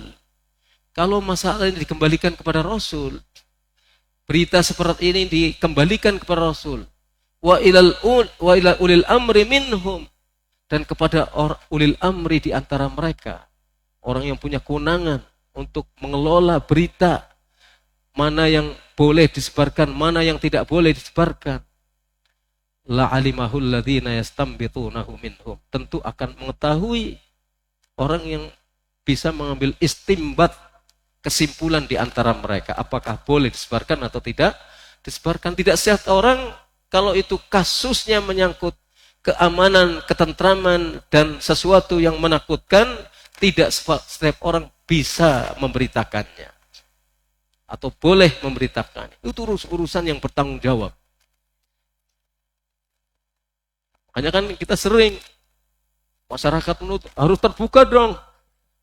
Terbuka ini, pengadilan terbuka. Supaya masyarakat tahu. Masyarakat tahu, kalau sudah tahu terus mau ngapa. Makanya pihak-pihak yang berwenang kadang-kadang menyembunyikan berita itu. Karena ini bukan konsumsi umum. Nah, kita harus tahu adab-adab yang seperti itu. Dan itu diajarkan oleh Rasulullah SAW. Diajarkan oleh Rasulullah. Kalau itu kita tanamkan kepada diri kita dan kepada anak-anak kita, itu Masya Allah kan menjadi orang yang punya akhlak yang mulia. Dia ketika mendengar berita dicerna dulu beritanya. Tidak langsung percaya, dan ketika berita itu terpercaya tidak langsung memberitakannya, asal share, apalagi ada dorongan yang share ini akan mendapatkan pahala. Dari mana ujung pangkalnya? Dapat pahala dari siapa? Untuk siapa? Apakah ini berita baik atau tidak baik? Kan nggak tahu. Langsung kita share beritanya. Berkembang berbagai macam berita. Sudah selesai. Ini mungkin kita tidak bisa sampai selesai. Atau kita sudahi sampai sekarang saja, tapi inti sarinya kita sudah memahami. Jadi ilmu itu menyangkut ilmu tentang akidah. Akidah itu tentang Allah, tentang takdir, tentang hari kiamat, tentang malaikat, tentang para rasul, tentang para sahabat juga termasuk di dalamnya. Kemudian tentang ilmu syariat. Dan bagaimana anak-anak kita itu paham kedua ilmu ini, ilmu tentang Allah dan ilmu tentang akidah, serta ilmu tentang syariat. Syariat meliputi masalah muamalah, dan seterusnya. Kemudian bagaimana kita melakukan pembiasaan dalam rangka pendidikan kepada anak-anak kita. Baik kita sendiri yang melakukannya, atau kita kerjasamakan dengan orang lain yang punya kemampuan untuk itu. Baik yang punya kemampuan untuk itu bersifat individu atau lembaga. Tapi kita siap bekerja sama untuk melakukan pendidikan putra-putri kita. Dan yang tidak kalah pentingnya adalah selalu berdoa kepada Allah Subhanahu wa ta'ala. Ingat doanya Zakaria. Zakaria itu sampai tua, istrinya juga diindikasikan tidak punya anak, tetap berdoa ketika melihat Maryam lahir dengan cara yang tidak biasa. Maka hunalika da'a Zakaria rabbah. Di sana Zakaria berdoa kepada Allah. Hunalika da'a Zakaria rabbah. Rabbi habli min ladunka dzurriyyatan thayyibah. Ya Allah ya Rabbi, anugerahkan kepadaku anak keturunan. Cukup? Tidak. Tapi ada kata-kata thayyibah. Anugerahkan kepadaku dzurriyyah, anak keturunan yang thayyibah, yang baik. Baik dalam pengertian luas. Maka kemudian Allah menganugerahkan kepada Zakaria Yahya. Itu salah satu doa. Doa-doa yang lain, pokoknya doa-doa tentang kita mendapatkan anak keturunan yang baik. Itu banyak dalam Al-Quran dan kita sudah banyak mengucapkannya. Tapi doa itu sangat penting. Marilah kita berusaha untuk berdoa dengan sebaik-baiknya. Untuk mendapatkan anak keturunan yang soleh dan solihah. Sungguh-sungguh dalam berdoa dengan ingkisar, dengan perasaan pasrah kepada Allah Subhanahu wa taala. Nanti akan dikabulkan doanya oleh Allah. Ini yang bisa saya sampaikan. Kalau ada hal-hal yang tidak jelas ingin dipertanyakan, silahkan. Tapi saya harap pertanyaannya yang terkait dengan masalah ini. Yang di luar nanti saja. Kalau bisa tertulis. Sallallahu alaihi wasallam. Jamaah sekalian yang kami hormati, demikian tadi penyampaian dari Ustadz kepada jamaah rahimakumullah. Kami persilakan kalau ada hal-hal yang mau ditanyakan terkait materi yang disampaikan oleh Ustadz tadi, baik itu secara langsung maupun melalui kertas yang ditulis. Kami persilakan, ada beberapa yang sudah masuk, silakan Ustadz untuk menjawabnya.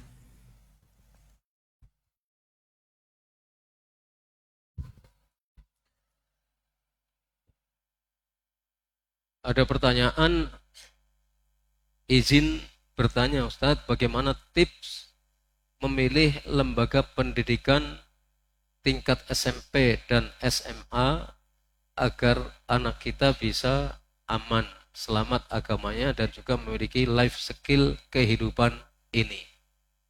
Jazakallah khairan. Wa anta kadalik. Kalau menurut saya, ya lembaga pesantren. Karena di lembaga pesantren itu dididik, dilatih untuk bersosialisasi dengan komunitas yang datang dari berbagai latar belakang. Di pesantren itu seperti itu. Jadi pertama dia di pesantren sebelum mendapatkan pelajaran agama dan pendidikan tentang akhlak dan lain, hal pertama dia akan kenalan dengan teman-teman baru yang datang dari berbagai latar belakang.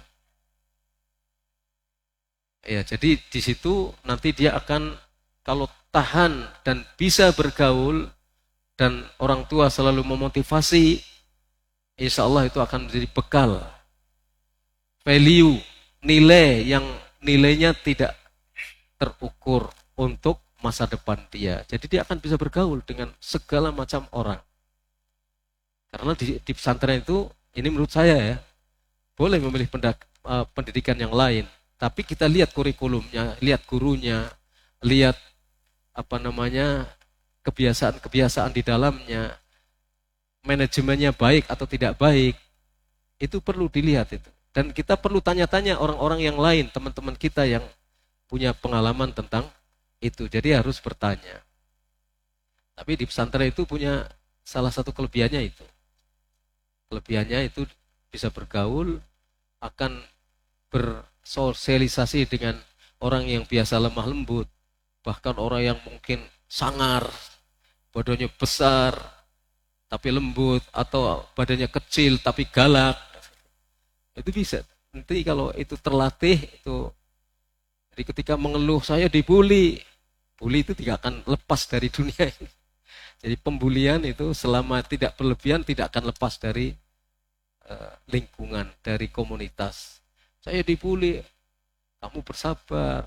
Jadi bagaimana caranya mengatasi supaya ketika kamu dibully, orang yang membuli lama-lama bosen. Jawab saja dengan baik, tegas, tapi berwibawa, tidak perlu marah-marah. Jawab, jangan seperti itu. Akhi, kita bareng-bareng di sini, diajari seperti itu. Kalau yang tahan, insya Allah sukses.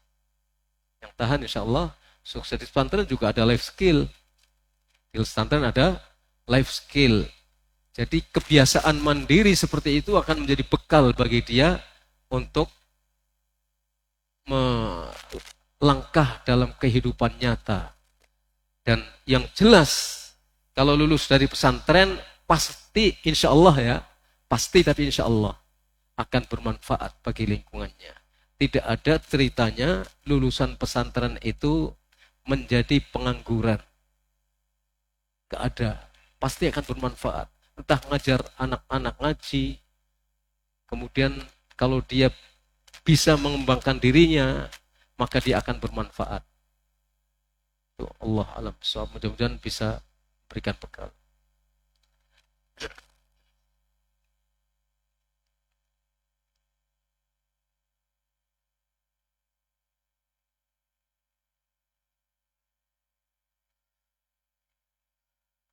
Kalau anak kita beriman dan beramal soleh, tapi tidak pernah mendoakan kita, kayaknya nggak ada itu.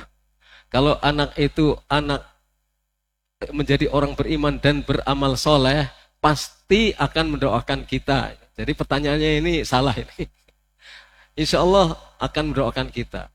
Selama dia menjadi orang yang beriman dan beramal soleh, dia tidak akan lupa kepada orang tuanya. Seburuk apapun orang tuanya. Tapi minimal orang tua itu menjadi penyebab lahirnya dia, yang akhirnya dia beriman dan beramal soleh dan bisa bersyukur kepada Allah. Maka dia ingat jasa orang tua dan akan mendoakan orang tua. Kayaknya nggak ada cerita orang beriman dan orang soleh tidak mendoakan orang tuanya. Kalau tidak mendoakan orang tuanya, namanya bukan beramal soleh. Allah alam. Satu orang pertanyaannya banyak ini. Mayoritas umat Islam terkendala untuk mendidik agama anaknya. Mendidik sendiri tidak ada ilmu. Mau masukkan ke ponpes tidak cukup biaya. Rata-rata ponpes dan SDIT mahal biayanya. Termasuk ponpes sunnah. Akhirnya mayoritas anak orang Islam sekolah di sekolah umum yang sangat minim pendidikan agama. Sebenarnya bisa ada solusi. Bekerja sama dengan orang lain. Andai kata la qadarullah tidak bisa masuk pesantren, tidak bisa masuk sekolah-sekolah IT, bekerjasama dengan orang-orang di kampung setelah sekolah umum, nanti sorenya diadakan semacam TPA, dikelola dengan baik. Kalau tidak ada yang mengelola, kalau dengan semangat, insya Allah nanti ajak kerjasama orang-orang di sekitar itu untuk adakan pendidikan TPA, Taman Pendidikan Anak, dan jangan berhenti hanya setelah selesai SD sudah. Terus berlanjut. Nanti lama-lama kan akan bisa mendirikan lembaga pendidikan. Karena ini ada contohnya. Ada contoh dan ada beberapa. Jadi ada orang yang peduli dengan lingkungan, mengumpulkan anak-anak sekolah yang tidak bisa masuk belajar sekolah agama dengan baik. Mulai dari TK, SD, SMP, SMA. Di masjid hanya ada satu orang, awalnya satu orang peduli, mula-mula hanya 2, 3, lama-lama banyak, sekarang ratusan, dan tenaganya datang sendiri, saya bantu. Dan ini terbukti, ada contohnya, dan ini tidak hanya satu, ada beberapa. Jadi mulai saja, insya Allah, selama kita benar-benar mempunyai niat yang baik, ikhlas, akan dimudahkan segalanya oleh Allah, tentunya sambil berdoa kepada Allah, dan ini adalah yang pokok. Waffaqakumullah wa yassara umurakum.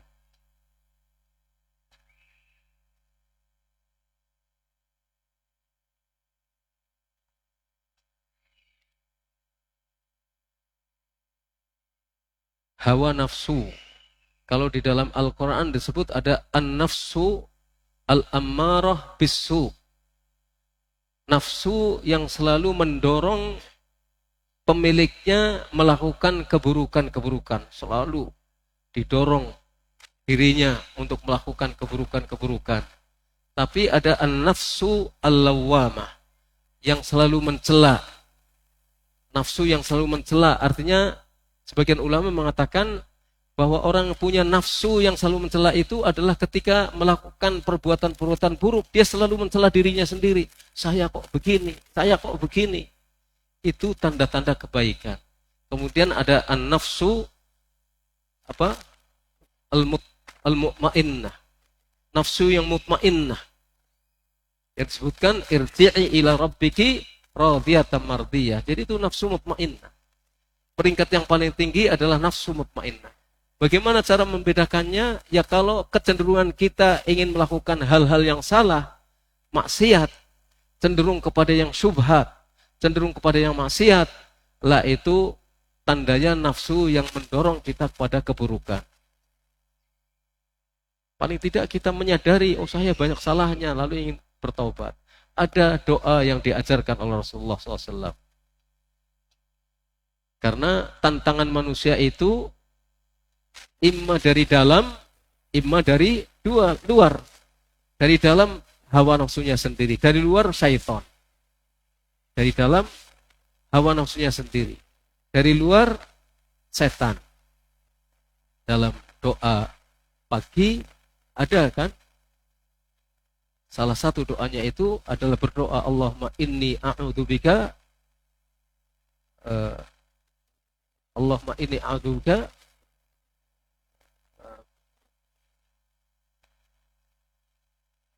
Allahumma alimul ghaib wa syahada Allahumma inni a'udzubika minasyaiton wa syirkihi. Allahumma inni a'udzubika min syarri nafsi. Allahumma inni a'udzubika min syarri nafsi. Ya Allah, aku mohon perlindungan diri dari keburukan nafsuku. Itu tantangan internal kita. Ya Allah, aku mohon perlindungan diri kepadamu dari syarri nafsi, dari keburukan nafsuku. Wa'udzubika minasyaiton wa syirkihi. Dan aku juga mohon perlindungan diri kepadamu dari godaan setan. Ini tantangan dari luar. Wa syirkihi, dan kemusyrikan yang diinginkan oleh setan. Berlindung diri dari setan, dari kemusyrikan yang diinginkan oleh setan. Dalam riwayat wasyarokihi, dan teman-teman setan. Kalau dibaca wasyarokihi, itu teman-teman setan. Dari godaan setan dan teman-temannya setan. Temannya setan itu bisa setan yang semisalnya atau manusia. Itu. Atau wasyirkihi, dari kemusyrikan yang diinginkan oleh setan. Jadi kita mohon perlindungan diri kepada Allah dari tantangan dari dalam dan dari tantangan dari luar. Hendaknya kita baca doa itu pagi sore. Allahumma alimul ghaib wa syahada fatiras samawati wal ard rabba kulli syai'in wa malaika asyhadu an la ilaha illa anta. Terus Allahumma inni a'udzubika min syarri nafsi wa min syarri syaitan wa syirkihi, dan seterusnya. Nanti dibaca lagi itu zikirnya itu pagi sore. Karena itu termasuk doa petang, doa pagi dan doa petang. Bagaimana sebagai orang tua single parent, kita menasihati anak yang beranjak remaja, yang terlanjur membenci ayahnya karena kebiasaan trek perbuatan buruk ayahnya. Dan anak ini cenderung juga cemburu dengan saudara seayah, karena bagi anak tersebut ayahnya pilih kasih. Saya jawab yang terakhir dulu. Orang tua harus adil. Entah itu ayah, entah itu ibu, harus adil. Karena Nabi pernah menegur seorang di antara sahabatnya, karena sahabat itu memberi satu anaknya, tidak memberi kepada yang lain. Kata Nabi, kamu beri semua anakmu seperti ini enggak? Kata beliau, radhiyallahu anhu, tidak. Oh enggak, kamu harus beri semuanya. Saya tidak akan menjadi saksi, tidak ingin menjadi saksi kepada orang yang berbuat zalim. Itu kezaliman. Satu, jadi harus adil terhadap anak-anaknya. Yang kedua, kadang-kadang kita sudah berbuat adil, tapi anak-anak merasa disikapi tidak adil. Padahal kita sudah berusaha untuk berbuat adil. Itu kenapa kakak diperhatikan terus, sedangkan saya enggak? Saya disuruh-suruh terus, kalau salah saya dimarahi. Kakak nggak pernah disuruh dan nggak pernah dimarah-marahi. Kok saya dimarahi? Padahal tidak. Kadang kan kalau mau marahi kakaknya, bagaimana tidak kelihatan oleh adiknya. Tapi adiknya tidak tahu, ya kita harus bijaksana dalam hal ini. Pendekatan. Jadi bagaimana cara pendekatannya? Sama sih sebenarnya ketika kita bergaul dengan orang lain, supaya orang lain itu percaya sama kita, kan kita harus menunjukkan bahwa kita orang yang terpercaya. Kalau seorang ibu mengelola sendirian anaknya, entah laki atau perempuan, berusahalah untuk dipercaya oleh anaknya.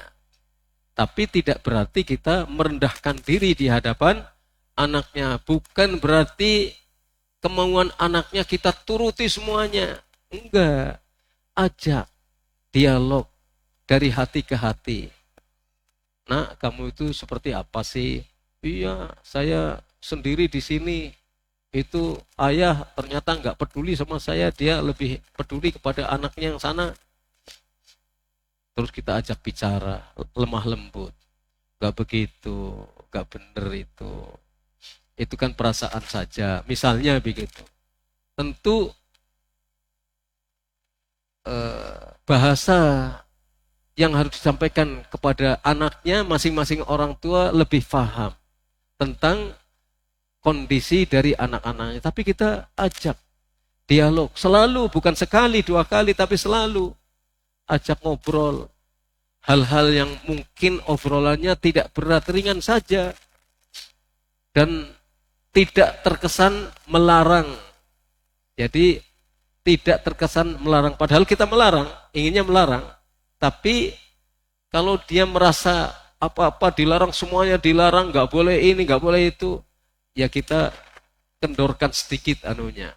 Bukan berarti kita tidak melarang. Kita larang kalau memang dia melakukan kesalahan, kita larang. Tapi lewat dialog. Kasih pengertian-pengertian supaya masuk di akalnya. Dan itu selalu dengan cara yang berganti-ganti. Tidak monoton. Kalau monoton bosan. Pasti ibu akan berbicara seperti ini kepada saya. Sudah di justice seperti itu. Pasti nanti bicaranya nggak akan keluar dari masalah ini. Nah, udah aja. Ya walaupun diem hanya mengiyakan ya, tapi tidak dilaksanakan. Nah kalau sudah begitu, susah nanti diajak dialog, diskusi apa saja sudah. Karena kita sudah dicap, nanti pembicaraannya tidak keluar dari masalah itu saja, bosen. Gitu. Jadi cobalah cari cara-cara yang tidak membosankan kepada anak. Pendekatan itu penting. Diajak makan, diajak rekreasi, diajak ngobrol. Kamu ingin minum teh, saya buatkan ya teh ini. Kan boleh aja gitu. Ibu ingin perhatian sama kamu, Umi ingin perhatian sama kamu, atau ayah ingin perhatian sama kamu. Ya, intinya upaya-upaya pendekatan yang seperti itu.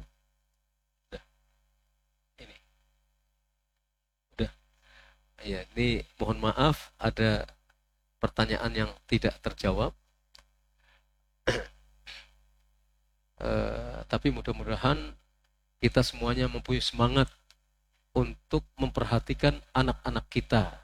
Karena dia adalah harapan kita. Dia adalah anugerah Allah SWT. Dan dia adalah generasi penerus kita.